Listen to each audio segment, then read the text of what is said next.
Vamos lá, muito boa noite a todos. Vamos começar essa primeira correção. Muita gente me mandou mensagem nos directs do meu Instagram e no meu canal do YouTube pedindo: Igor, teve a prova, eu tenho interesse de prestar a prova de neuroradiologia intervencionista, ou eu prestei a prova e tive dúvidas em algumas das questões, eu não sei como ela foi, qual foi a resposta correta. Então, eu resolvi fazer aqui essa correção comentada dessa prova de acesso para a residência de neuroradiologia intervencionista da Faculdade de Medicina da USP, para acesso para 2024. Então, a prova foi agora, há uma semana, e a prova objetiva, e eu vou fazer essa correção comentada para você tentar pegar alguns conhecimentos. Eu acho que essa é uma das formas mais potentes que a gente consegue estudar e aprender, e principalmente para as provas, porque as questões elas podem se repetir e você vai começar a pegar o jeitão de cada uma das provas. Então, a depender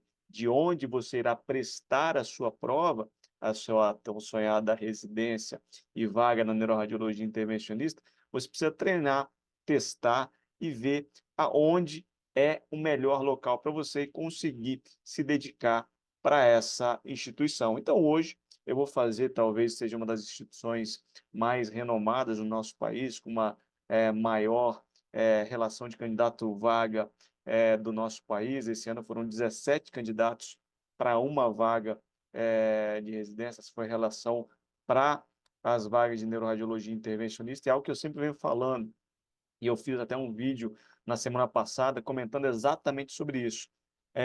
O interesse nessa área vai só crescer.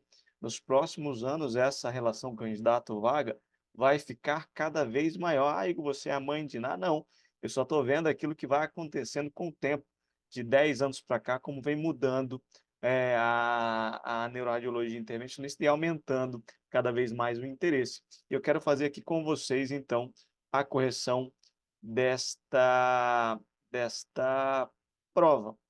Então, vamos lá, vamos começar, então, aqui essa prova. Então, você vai ver já aqui, ó, esta daqui é a prova na íntegra, ela está disponível na internet, você pode acessar e baixar essa prova. Então, a prova aqui, ó, da FUVEST 2024, primeira fase, prova objetiva. Então, ela foi um processo seletivo de 30 questões de múltipla escolha, e você tinha 1 hora e 30 minutos para realizar. Então, vamos lá, vamos ver aqui o que foi cobrado nesta prova da Faculdade de Medicina da USP. Então, vamos lá, vamos ver aqui como foi essas provas e o que foi cobrado. E eu sempre brinco com as pessoas que vêm me perguntar: Igor, como é que é a prova? A prova ela depende muito de cada instituição. Existem algumas instituições que cobram muito neuroanatomia, outras cobram muito neurologia, outros cobram muito neuroradiologia. E eu gosto muito das provas quando elas mesclam muito desses conhecimentos, porque você provavelmente já sabe os pré-requisitos básicos para você prestar a prova de neuroradiologia intervencionista: residência em radiologia, em neurocirurgia ou em neurologia. Então, essas são as três bases que você pode levar para aprender ou para prestar a prova de neurorádio intervenção. Então, vamos lá.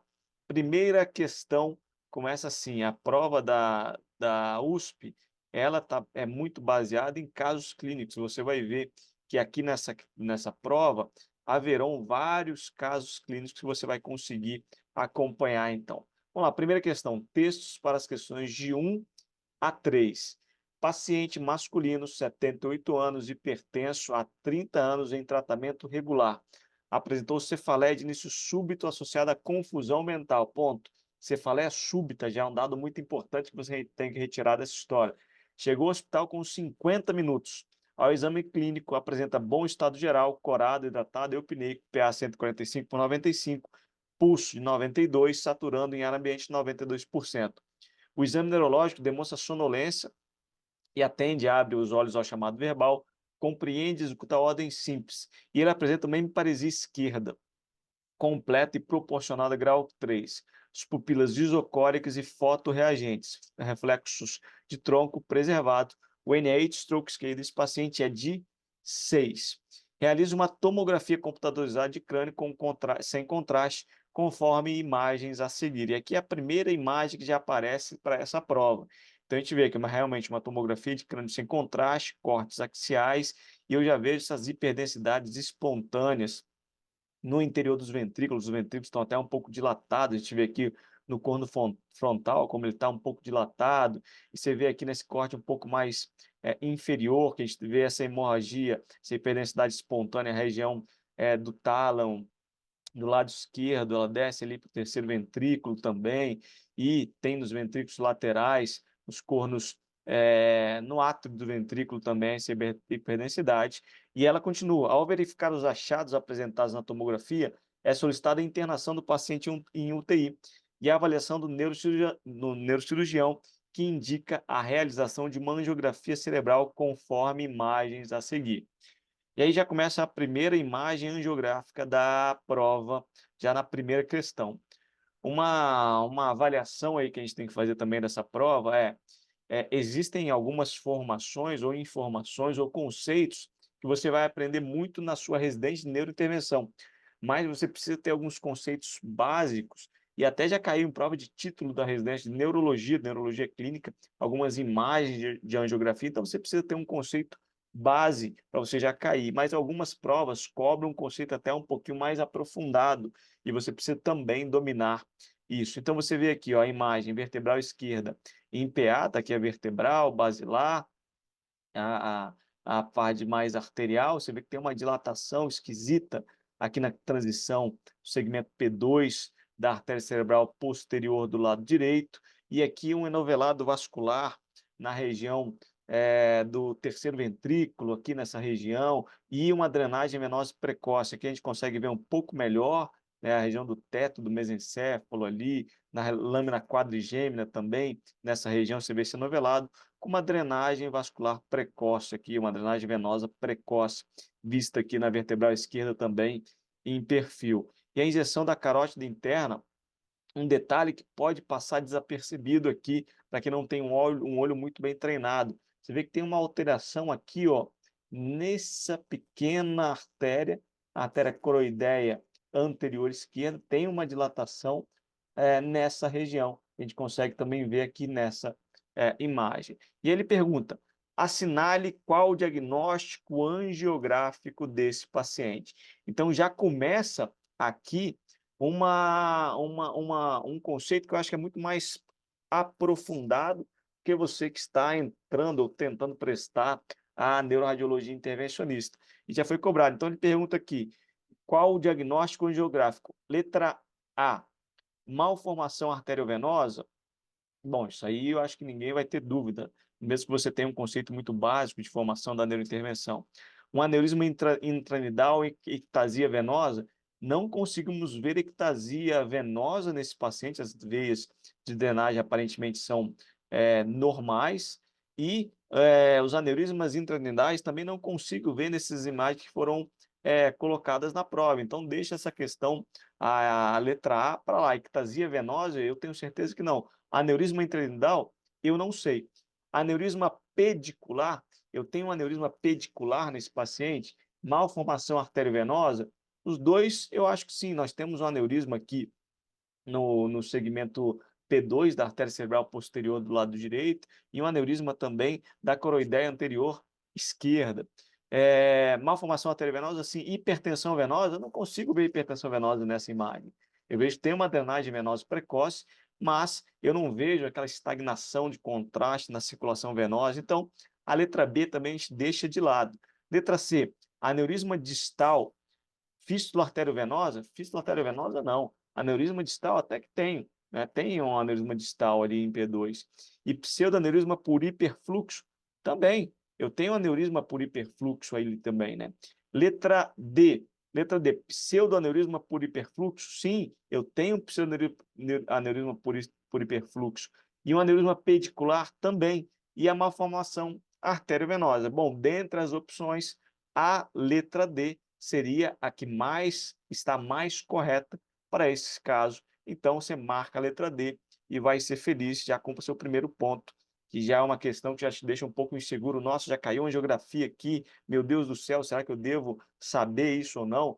Calma, respira e você consegue, com conceitos básicos, resolver. Essa primeira questão é muito mais para tirar a sua concentração e te colocar um pouco mais de ansiedade. Isso você precisa controlar muito na sua prova, porque você erra muita questão por causa do nervosismo e por causa da ansiedade. Então, controla isso, que as suas provas serão muito mais tranquilas. Vamos para 2. Baseado nos achados tomográficos e angiográficos, então está juntando esses conceitos das duas primeiras imagens, assinale o diagnóstico etiológico mais provável da hemorragia intraparenquimatosa e ventricular observado na tomografia. Então, a letra A, ruptura de malformação arteriovenosa da cisterna da glândula pineal na linha média, aquela hemorragia que nós vimos na tomografia não aparenta ser uma hemorragia dessa malformação arteriovenosa. Então, deixa essa questão de lado. Letra B, vamos pular a letra B. Letra C, ruptura de aneurisma pedicular da artéria cerebral posterior à direita. Tem realmente aneurisma, mas o sangramento não é daquela região. Então, letra C também não. Ruptura de uma veia de drenagem cortical pela estenose venosa. Eu não vi estenose nessa veia de drenagem e também não aparenta ser uma ruptura de uma veia de drenagem cortical. Então, a gente volta aqui para a letra B. Ruptura de um pseudoneurismo da artéria coroideia anterior esquerda parece ser a melhor resposta. Lembra daquele pseudoneurismo, um detalhe que você viu naquela imagem? Então, você marca aí a letra B e vai ser feliz. Questão difícil. As duas primeiras questões são questões já bem difíceis. E a 3. Qual a melhor conduta diante do diagnóstico apresentado? Embolização da malformação arteriovenosa nas primeiras 48 horas? Essa é uma conduta que não é feita de rotina. As malformações arteriovenosas que podem ter sangrado, elas podem mudar a angioarquitetura, então nós não abordamos normalmente, em sua grande parte, as malformações arteriovenosas na sua fase aguda. Embolização do aneurisma da artéria cerebral posterior nas primeiras 24 horas, não tem por que abordar esse aneurisma, não foi ele que sangrou. Letra C, embolização do pseudoaneurisma da artéria coroideia anterior nas primeiras 24 horas. Vamos pular essa letra C. Letra D, embolização da malformação arteriovenosa em 15 a 30 dias após reabsorção do hematoma. É uma boa opção? É, mas essa malformação arteriovenosa foi ela que sangrou? Não, nós falamos. Foi o pseudoaneurisma da artéria coroideia anterior. Então, nós vamos fazer o tratamento que nós chamamos em francês cible, ou direcionado, ou com target, como direcionado por aquilo que sangrou. Então, nesse cenário de uma malformação arteriovenosa que tem um aneurisma, um pseudoaneurisma de hiperfluxo ou aneurisma intrinidal, às vezes a gente vai só tratar essa região que sangrou para depois definir o que fazer. Então, esse é o conceito que foi abordado nessa questão 3. Você vai marcar a sua letra C e vai ser feliz. 3 primeiras questões, são 3 questões difíceis, abordando um caso clínico para 3 questões. Próximo texto aí para as questões 4, 5 e 6. Então, a gente já fez aí 10% da prova, são 30 questões, 3 baseados só em um caso clínico. Então, as questões de 4 a 6. Paciente feminina, 58 anos, procura o consultório para uma segunda opinião quanto ao diagnóstico e conduta. A paciente refere ter apresentado 2 episódios de perda transitória da força muscular no dímero esquerdo no último mês, que regrediram espontaneamente em menos de 15 minutos. Ela procurou atendimento médico em ambas ocasiões, sendo interpretadas como um distúrbio de ansiedade e recomendado procurar um neurologista para a investigação. Refere por vezes tinnitus pulsátil bilateral, quando se encontra mais ansiosa e à noite. Conta ainda ter sofrido uma queda de bicicleta sem uso de capacete há 1 ano, com múltiplas escoriações cranianas pelo corpo, sem perda de consciência ou fraturas. E esse é um dado que ele coloca na questão até para ser um fator, às vezes, confundidor, a gente vai entender isso durante a resolução da questão. A paciente não apresenta hipertensão arterial ou diabetes e ela faz tratamento com psiquiatra devido à ansiedade e insônia. Então, ele vai colocando várias coisas para te confundir um pouco mais. É fumante desde os 25 anos, 46 anos no março, e ela faz uso de alprazolam, 2 miligramas dia, muito provavelmente prescrito pelo psiquiatra dela. Antecedentes familiares: mãe falecida com 76 anos por problemas cardiológicos e um AVC aos 65 anos de idade. Ao exame clínico, uma PA de 130 por 80, pulso 76, ausculta cardíaca normal, sopro sistólico, ausculta carotídea bilateral, exame neurológico normal. Ela traz consigo vários exames que realizou e uma angiografia cerebral dos troncos supra-aórticos apresentada a seguir. Então, perceba, ela tem uma queixa de um tinnitus. Os tinnitus, ou sopro, que ela pode sofrer, podem ser classificados de duas formas, objetivos ou subjetivos. Nesse quadro, a gente vê que eu coloquei, eu auscultei, estou escutando um sopro também. Então, é um sopro muito mais objetivo. E os sopros são uma investigação muito difícil, muito peculiar. Por isso que o sopro, às vezes, é muito difícil você investigar. E nós vamos ver aqui uma das causas que pode ser a causa do sopro da paciente. Então, a angiografia da carótide comum direita, na incidência oblíqua, a gente vê essa alteração aqui, e na carótide comum direita em perfil, que também tem essa alteração. E aí você precisa ter um conceito para você matar esse diagnóstico, porque lembra, colocou ali, tem uma história de trauma prévio, e aí você começa, nossa, isso aí será que é uma dissecção? O paciente teve uma dissecção assintomática? Será que isso é uma dissecção? Mas, se você olhar, você vai ver que isso aqui pode ser caracterizado, e eu gosto muito de um dado que é descrito para essas lesões, que são meias sem elástico. Então, olha aqui, olha essa imagem, como parece aquela meia sem elástico. Não sei se você já teve uma meia sem elástico, você coloca na sua perna e ela vai descendo e forma esse empilhamento da meia que fica meio irregular. Também é chamado de imagem empilhamento de moedas. Então, tudo isso daqui, ó, é o que nós chamamos dessa meia sem elástico, que você pode ver que vai ter esse tipo de alteração no segmento cervical da carótida interna. Aqui é a mesma coisa, carótida interna direita em perfil. E ele pergunta qual o diagnóstico angiográfico. Você precisa ter esse conceito, que é essa meia sem elástico. Sempre que você pensar, você vai ter que pensar num diagnóstico angiográfico. Qual o diagnóstico angiográfico, então? Letra A, arterite de Takayasu. Isso é uma arterite de Takayasu? Não, não tem nada que sugira arterite de Takayasu, arterite de grandes vasos, não. Vamos pular a letra B. Letra C, dissecção carotídea com pseudoneurisma. Lembra? Eu falei com você, isso pode ser uma dissecção? Pode, mas não tem uma imagem sugestiva de dissecção. Então, aquela história de trauma pode te levar e te induzir a pensar numa dissecção. Síndrome de Ehlers-Danlos, uma alteração do colágeno tipo 4, pode levar a isso daqui? Poder até pode. Ele tem uma maior predisposição para dissecções, aneurismas, mas não. A imagem angiográfica desse paciente é daquele empilhamento de moedas ou meia sem elástico. Então, você vai marcar nessa questão 4, a letra B, displasia fibromuscular, e vamos seguir.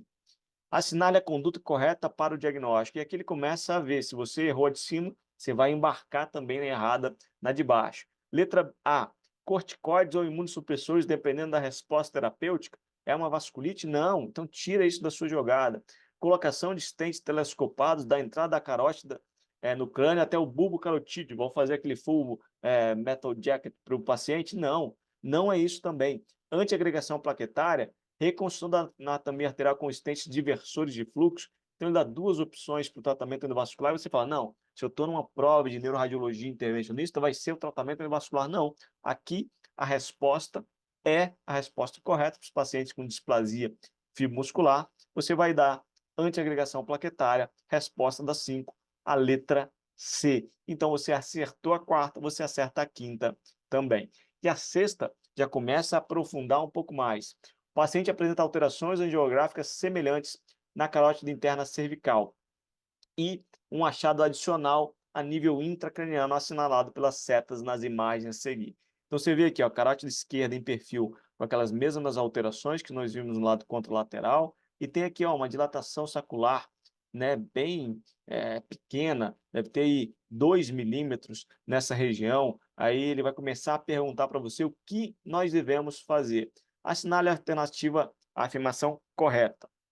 Vamos lá. Estamos, então, aqui ó, na questão 6, já estamos indo para quase 20% da prova feita. Vai com calma, você tem 1h30 para fazer, então não precisa se desesperar. Então, sexta questão. Vamos lá. Pula aqui a letra A. Letra B. Trata-se de um aneurisma intracavernoso? Eu falei assim, olha, isso aqui é intracavernoso? Não.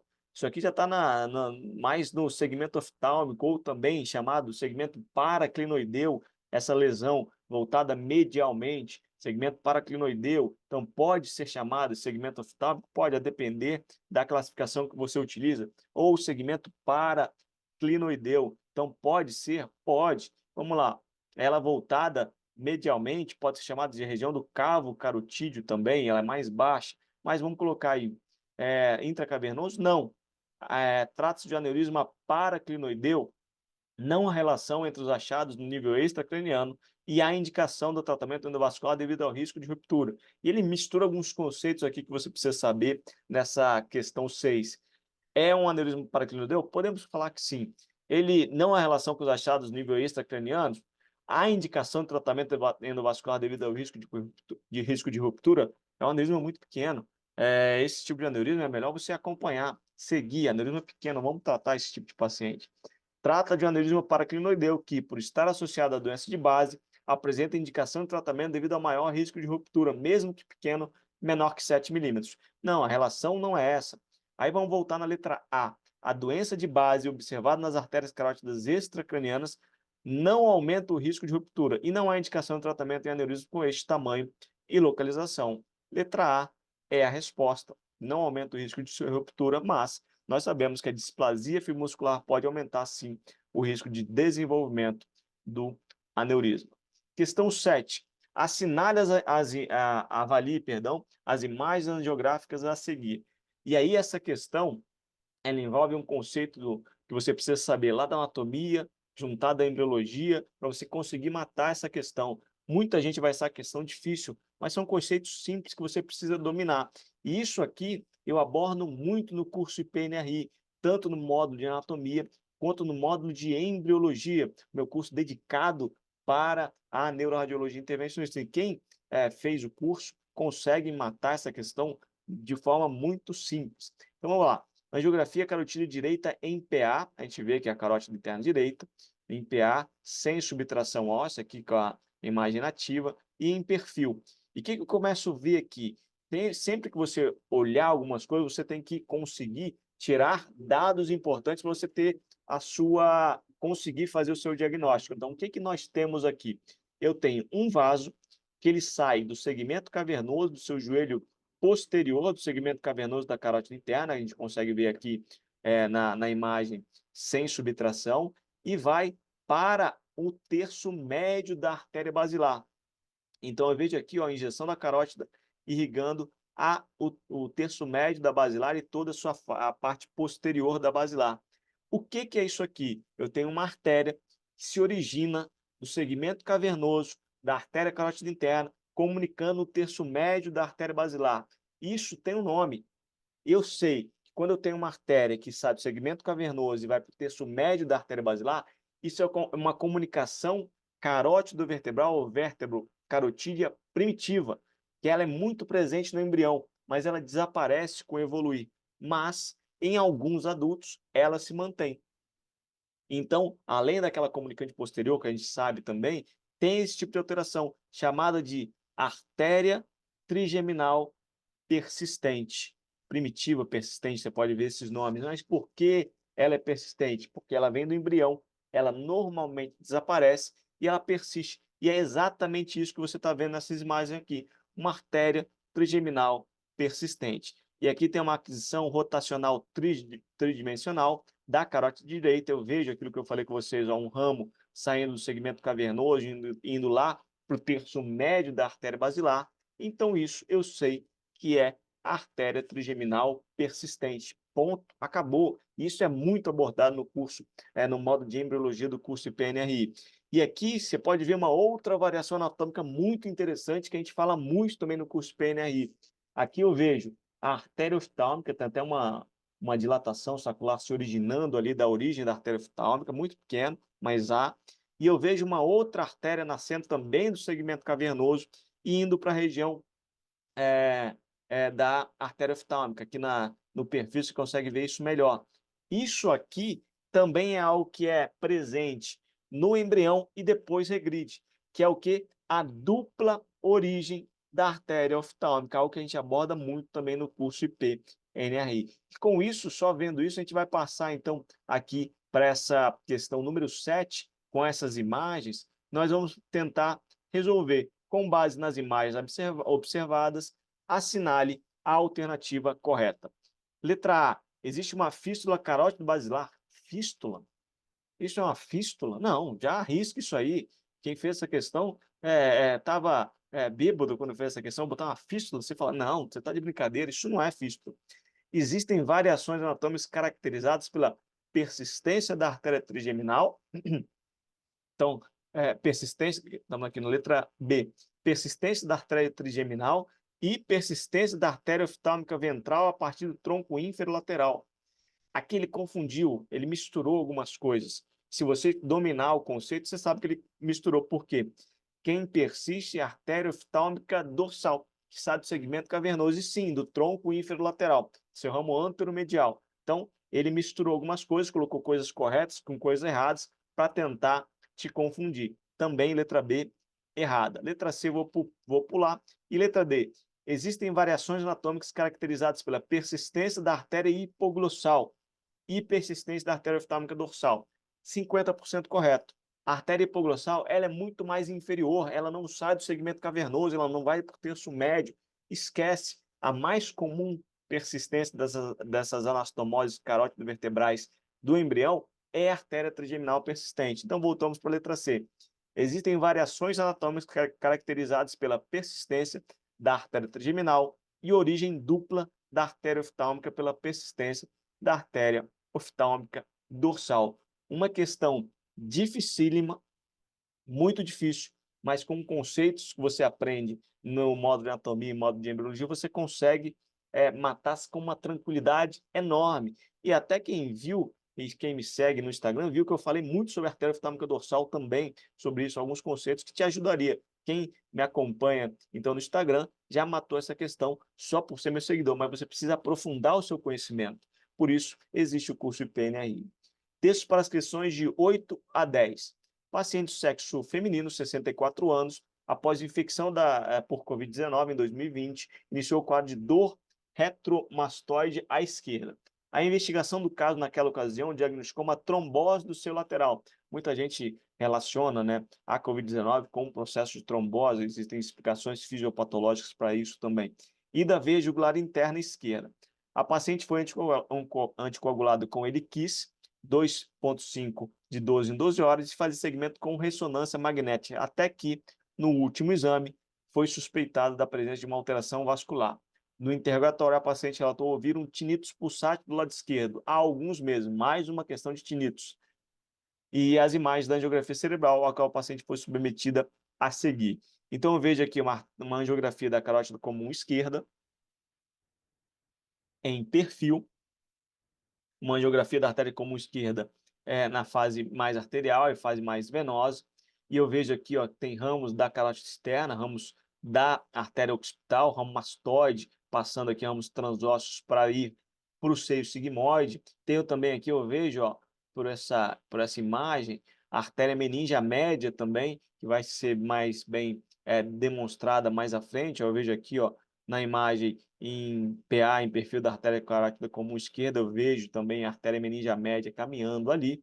E aqui, ó, nós temos também na EIF uma injeção da carótida externa, eu vejo ramos transósseos aqui, ramo mastoide para o seio sigmoide e a artéria meningea média, de ramo petro escamoso, caminhando aqui para o seio sigmoide também, caracterizando essa fístula arteriovenosa. E aqui a carótida interna, eu tenho um ramo saindo do segmento cavernoso da carótida interna e indo também para a fístula do tronco, normalmente, tronco meningo hipofisário, que é quem faz isso. Duas artérias que podem levar a isso, a artéria marginal do tentório, também chamada de Bernasconi Cassinari, ou a artéria tentorial lateral. Essas duas são as possibilidades que podem levar à irrigação de lesões durais que podem vir da carótida interna. Com base no quadro clínico e na análise angiográfica apresentada, assinale a alternativa correta. Letra A paciente apresenta uma fístula dural, correto. Do seio sigmoide esquerdo, correto. Com refluxo para o seio contralateral e trombose da veia jugular interna esquerda, correto. Você vê aqui, ó, principalmente nessa imagem C e D, que tem a fístula, a veia jugular está trombosada, não sai, e o que o sangue e o contraste faz? Caminha pelo lado contralateral para sair para o lado de lá. Então, 8. Letra A, eu nem quero ver mais as outras questões, eu tenho certeza que é essa. Você marca a letra A e parte para a próxima. Observe as setas vermelhas e verde na figura e assinale a alternativa correta. E aí, às vezes, quem é daltônico pode ter uma dificuldade aqui para identificar a verde e a vermelha. Vamos ver se a gente consegue fazer isso sem precisar. Então, tem uma seta, a seta vermelha mais superior, que ela vem para a artéria meningea média, que é essa imagem aqui da seta vermelha, e a seta verde aqui dos ramos mastoideus da artéria occipital. Então, 9. Ramo espinhoso da artéria meningea média, errado. Ramo espinhoso sai daqui de baixo. E ele não vai para o seio, né? Ele sai aqui da onde logo próximo do forame espinhoso, quando a artéria meningea média muda de direção. Então, eu sei que a letra A não é. Letra B. Ramo petroescamoso da artéria meningea média, correto. Ramo petroescamoso. E ramo mastoideu da artéria occipital, correto. Letra B a gente marca. Ramo parietal da artéria meningea média e ramo mastoideu da artéria occipital, não. Ramo petroescamoso da artéria meningea média e ramo meningeu posterior da artéria occipital, não. Nem precisava saber das cores da artéria, das setas que você já marcaria. 8 é a letra A. 8 é a letra A. 9, perdão. 9 vai ser a letra B, que nós já vimos também aqui. 10. Observe as setas na figura F. Então, você volta aqui e vê a seta na figura F. Então, a figura F é essa injeção da carótida interna, vendo, então, esses ramos que saem do tronco meningo hipofisário. Ele pergunta, qual a estrutura vascular é apontada correta? Tronco inferolateral? Não, o tronco inferolateral não. Artéria do flamiláceo? Também não. Artéria do forame oval? Não. Artéria marginal do tentório? Sim, eu falei com vocês, aquilo ali é o tronco meningo hipofisário. Mas tem até um detalhe importante. Para você ter certeza que essa é uma artéria marginal do tentório, você precisa ver uma imagem em PA. Porque a artéria marginal do tentório ela vai caminhar posteriormente.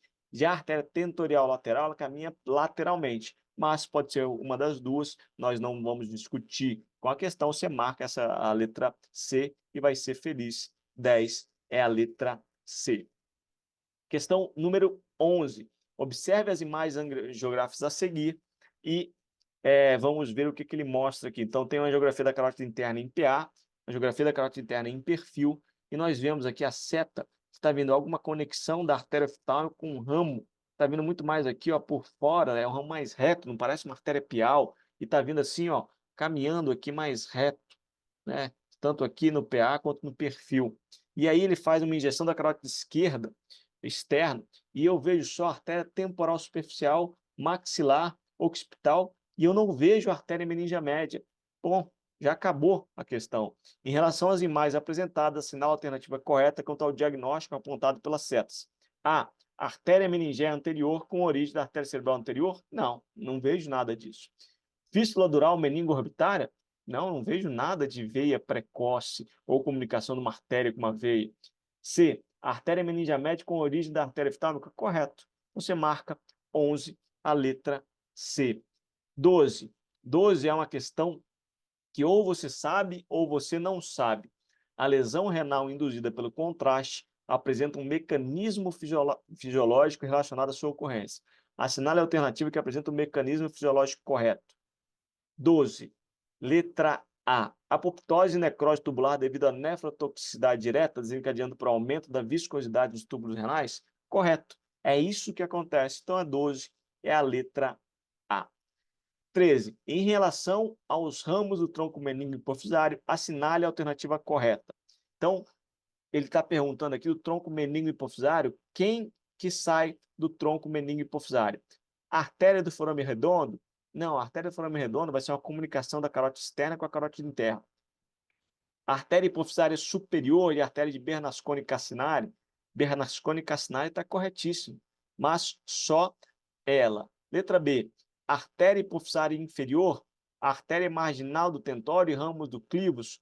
Correto. Eu tenho artéria hipofisária inferior, artéria marginal do tentório e ramo do clivus. Esses são ramos do tronco meningo hipofisário. Artérias capsulares de Mecônio, segmento cavernoso. Artéria do forame oval, não. Hipofisária inferior, sim. Artéria faringea ascendente, não, já corta e já vamos para a próxima. Texto para as questões 14 e 15. Paciente masculino, 46 anos, sem histórico de trauma, apresenta quadro de hemorragia subaracnoide envolvendo a cisterna da base e fissura silviana esquerda. Refere aí no sopro pulsátil à esquerda. Essa foi uma questão que eu acho que vale um comentário a mais, né? Mais um sopro que vem nas questões, e ele pergunta, 14, qual das alternativas a seguir representa o protocolo de exame mais apropriado para o caso? Aqui é nada mais, nada menos que um exame completo. Então, 14 vai marcar a letra D, angiografia das carótidas internas, carótidas externas e vertebrais. Letra D e acabou. 15. Assinale a alternativa que representa o achado esperado no exame. E aí é o que eu falo dessa questão número 15. Ele colocou o sopro, o tinito, sopro pulsátil à esquerda. Isso induz muito as pessoas a pensar em fístulas durais. E é uma crítica a essa questão. Não precisava ter esse sopro na questão. Então, ele coloca duas opções com fístula dural por refluxo para o seio transverso esquerdo, fístula dural com refluxo para o seio cavernoso, malformação arteriovenosa da fissura silviana ou aneurisma da artéria cerebral média esquerda. A resposta, o gabarito, foi a letra D. E aí a explicação pode ser porque a principal causa de hemorragia é o aneurisma. Então, mesmo que tenha esse sopro, a probabilidade maior é que seja um aneurisma. Até alguns casos que aneurisma podem apresentar com sopro, mas eu acho que vale uma crítica à elaboração dessa questão. 16. Em relação à etiologia das fístulas durais, é verdadeiro afirmar a trombose venal cerebral e trombofilias têm maior incidência dos pacientes com fístulas durais que população geral? Correto. Essa é a questão 16, é a letra A. Mulher de 29 anos, apresenta cefaleia súbita e intensa, de rápida evolução no terceiro dia de puerpério, gestação e parto sem intercorrências. O exame neurológico ele é normal, exceto por rigidez de nuca. A tomografia sem contraste mostra hemorragia perimesencefálica. A angiotomografia arterial não mostra alterações. Em relação ao quadro clínico apresentado, assinar a alternativa que traz um par válido de melhor hipótese diagnóstica e próximo passo na investigação. Então, 17. Letra A, hemorragia benigna, hemorragia perimesencefálica benigna, pode ser uma boa opção, uma excelente opção. Clinicamente muito bem, terceiro dia de puerpério, pode ser? Pode. Trombose venal cerebral? Pode ser? Pode, mas não dá essa hemorragia perimesencefálica. MAVE medular? Também não. Secção de vasos cerebrais? Não. Então, hemorragia benigna, perimesencefálica e angiografia por catéter. Lembrando que um diagnóstico diferencial pode ser a síndrome de vasoconstrição cerebral reversível, que pode também cursar com esses quadros, e a síndrome de Kaufmann foi descrito na puérpera. 18. Mulher de 32 anos dá entrada com crise epilética, seguida de rebaixamento da consciência após cefaleia progressiva por 4 dias. Tomografia computadorizada mostra uma hemorragia occipital direita e edema temporo-occipital esquerdo. Angiotercia arterial normal e fase venosa com extensa trombose do seio sagital superior, terço superior, tórcula e seio transverso direito. Sobre um possível tratamento endovascular, assinale a alternativa correta. Embora sem evidências, um tratamento a ser proposto para casos com evolução rápida para o coma. Pode ser? Pode. A trombectomia de seios venosos pode ser principalmente aqueles pacientes que não respondem ou evoluem rapidamente para coma. Então, há sim essa possibilidade. Então, 18 é a letra A. Textos para as questões 19 a 21. Então, estamos caminhando aí já para último terço da prova, e mais um caso clínico. Paciente, 64 anos, do sexo masculino, previamente diabético, tabagista, com sobrepeso, independente, admitido na unidade de emergência com 5 horas após acordar com emparesia direita, hipoestesia direita e afasia. Foi visto bem pela última vez no dia anterior, 17 horas antes da admissão hospitalar. Então tá aí, o ictus há 17 horas. A avaliação inicial evidenciou pressão arterial de 180 por 95 em ambos os membros superiores. Frequência cardíaca 89, saturando 97%. Temperatura 36, pulso simétrico, glicemia capilar de 160 e pontuação na escala de Neite de 17. Tomografia inicial evidenciou perda de diferenciação córtico-subcortical discreta e hipodensidade em ínsula, caudado e lentiforme. Só aí deve ter um aspecto de 6.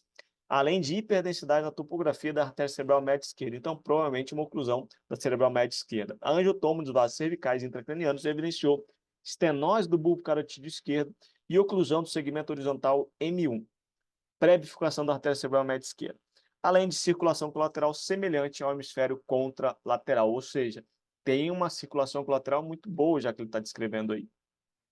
O paciente evoluiu de forma favorável com recanalização da artéria cerebral média esquerda, melhora do NIH para 3 no dia seguinte, e imagem de controle evidenciando lesão isquêmica pequena, sem transformação hemorrágica, e a investigação do mecanismo de AVC sem alterações cardiológicas relevantes. Então, partimos aqui para 19. Em relação ao caso clínico apresentado, assinale a alternativa correta. A. A indicação de realizar estudo de perfusão na tomografia de crânio. O estudo evidenciou 25 ml de volume de core isquêmico e 30 ml de volume com Tmax maior que 6, ou seja, penumbra. A trombectomia mecânica está indicada pelos critérios do estudo Diffuse 3. Errado. Aí vai ter um mismatch 5 e o Diffuse 3 vai botar ele com uma penumbra maior do que 15. Então, não tem indicação pelo Diffuse 3.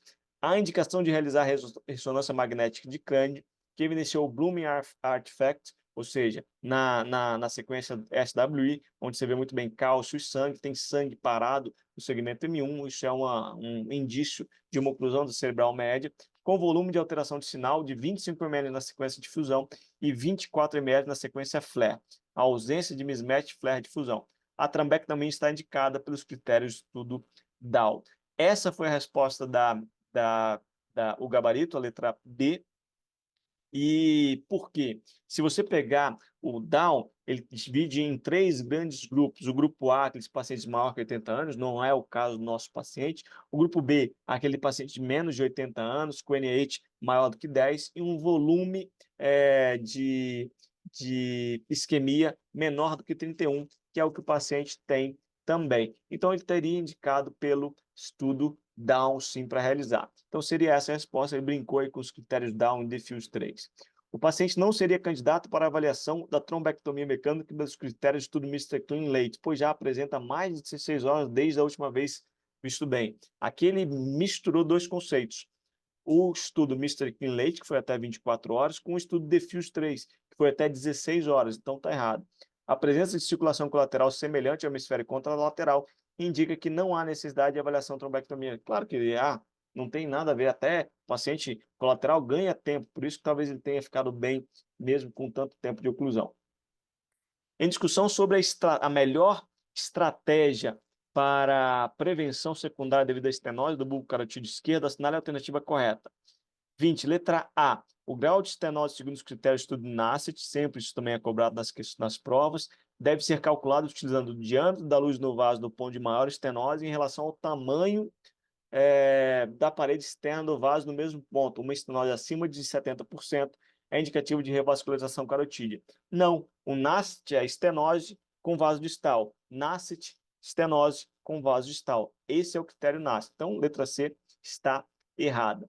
Bifurcação alta, estenose por radiação cervical e trombo intraluminal são fatores que favorecem a angioplastia consistente em relação à endarterectomia. Não, bifurcação alta sim, radiação também. Trombo intraluminal não. C. Segundo o estudo CRASH, pacientes submetidos à endarterectomia apresentam um risco de infarto miocárdio maior em relação à angioplastia com stent. Então, na angioplastia, uma opção favorável em pacientes com angina estável. Correto. 20 é a letra C. 21. Ainda sobre a melhor estratégia de prevenção secundária devido à estenose do bulbo carotídeo esquerdo, assinale a alternativa correta. 21. A. Com tomografia simples de crânio sem alterações do parênquima, não há necessidade de realizar angiotomografia de crânio, já que é um evento cerebrovascular, é pouco provável a investigação e deve ficar deve focar em outras etiologias para rebaixamento do nível de consciência do paciente.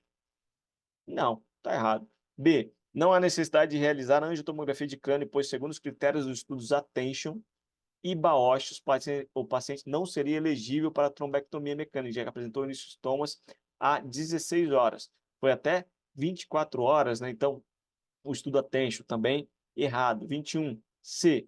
Como não há ressonância magnética disponível no serviço, não será possível a avaliação para trombectomia mecânica, segundo os critérios do estudo Attention e Bausch, não sendo indicada a realização de estudo de vasos neste momento. Também errado, não tem necessidade de ressonância. Foi utilizado o PC Aspect, então pode ser a tomografia de crânio sem contraste, e o índice ponte mesencéfalo também foi utilizado. Além da avaliação trombectomia mecânica, caso confirmada a oclusão da artéria basilar na angiotomografia inicial, é possível também a avaliação da trombólise intravenosa, conforme realizado no estudo BASICS. O grande problema é que essa questão misturou questões dos pacientes com circulação anterior, com circulação posterior. A 21 ficou como gabarito a letra D. 22. Sobre as fístulas da região do seio cavernoso, assinale a alternativa correta. A. Fístula espontânea, não traumática, é sempre dural. Sempre que apresentar, sempre a gente fica na dúvida. Então, deixa essa de lado. Ela pode ser também uma fístula direta, então pode ser não dural, certo? Evolução lenta de sintomas oculares após o desaparecimento do soro pulsátil sugere fístula direta. Fístulas indiretas, na verdade, né? Letra C. Fístulas diretas são doenças mais graves e se associam às complicações de nervos cranianos, aquela comunicação direta da carótida interna com o seio cavernoso. Letra C. A síndrome de Ehlers-Danlos é fator de risco para fístulas do tipo dural. Ela é risco para aneurismas e dissecções. 23. Então, a 22 ficou a letra C. 23. Assinale quais são os fatores que tornam o tratamento de aneurisma preferencialmente endovascular. Diâmetro maior que 25 milímetros com porção trombosada é complexo para o tratamento endovascular. Idade inferior a 60 anos infere. Localização da circulação anterior, não, tem circulação anterior cerebral média, bifurcação cerebral média, vai muito bem a cirurgia. E a presença de vasoespasmo, sim, a gente consegue ajudar muito nesses casos também. 23 foi a letra D. 24, questão interessante, foi muito bem montada, mas houve mudança de gabarito. Em relação aos números 1, 2, 3 e 4, assinale as alternativas que apresentam o nome das artérias respectivamente. Então, vamos lá. 1 aqui, então vamos carótido externo, nós estamos vendo. 1, artéria temporal superficial. 2, vamos procurar o 2 aqui, ó. O 2 aqui, ó, artéria maxilar interna. Então, já vejo aqui, ó, temporal superficial e maxilar interna. Ou eu fico na C, ou eu fico na D. Depois, 3. 3, quem que é? 3, ó, aquele ramo que nós já vimos até numa questão aqui. Artéria meníngea média. Então, temporal superficial, maxilar interna, meníngea média. E aí a última que vai matar a questão, 4. 4 eu vejo aqui, ó, ela entrando dentro da mandíbula, chamada artéria alveolar inferior. O gabarito inicial foi a C, a mandibular, mas não é a letra D, foi corrigido, então 24, correta, é a letra D. 25, a artéria recorrente de Reubner possui origem mais comum em qual segmento arterial? A1, A2, A1, transição, A1, A2 ou comunicante anterior? Todas elas são corretas, mas ele pediu a mais comum. Então, 25, letra B, segmento A2. 26. Com referência à angioarquitetura das MAVs cerebrais, assinale quais são os fatores de risco relacionados ao maior índice de sangramento. Então, 26. Roubo arterial? Não. Aneurisma intranidal, estenose venosa? Correto. São 2 fatores de risco para sangramento. Vascularização dural? Não. Trombose venosa? Também não. Então, 26. A letra B seria a correta. 27. Paciente dos 64 anos, sexo feminino, apresentou dor retroocular e ao exame físico paralisia do terceiro nervo oculomotor, à esquerda. Nos exames de imagem, o achado etiológico mais provável é: letra A, aneurisma da artéria carótida interna esquerda de aproximadamente 4 milímetros na origem da artéria coroideia anterior. Esse seria uma opção, sim, mas 4 milímetros levaria à compressão do nervo oculomotor? Difícil, mas poderia ser. Trombose do seio cavernoso direito? Não, teria mais comemorativos. Dóleo-ectasia da artéria basilar? Talvez. Pseudoaneurisma no segmento quadrigeminal na artéria cerebral posterior esquerda? Não. Então, o 27 foi marcado como a letra C, mas deixa uma dúvida muito grande. A letra A também seria uma possibilidade, apesar de ser pouco provável um aneurisma só de 4 milímetros levar à compressão do terceiro nervo. 28. Isso sempre cai também. No hospital é solicitado ao neuroradiologista uma orientação para injeção intratecal de contraste. Assinale qual contraste adequado nessa situação. Contrastes iônicos, corto, não utilizamos. Contrastes não iônicos, correto. Contrastes iônicos, não. Contrastes iônicos e contrastes não iônicos, acabou. Letra B, a 28, contrastes não iônicos. 29. Em relação ao lóbulo paracentral, assinale a alternativa que apresenta a sua localização. Então, 29, na superfície, vou até pular a letra A, foi uma outra questão que o gabarito foi alterado. Gabarito inicial, na superfície lateral do lobo parietal e limita lateralmente o suco parieto occipital. Não. A resposta, que é puramente neuroanatomia, na superfície medial do encéfalo e limita medialmente o sulco central. Então, 29 é a letra A. 30, também sempre cai radiação. Também temos um módulo específico sobre isso no curso PNRI. A aplicação de um filtro de feixe de raio-x durante uma série angiográfica produz efeitos. Assinale qual a alternativa correta. Então, filtro de feixe de raio-x, ele reduz a quantidade de raios de baixa energia.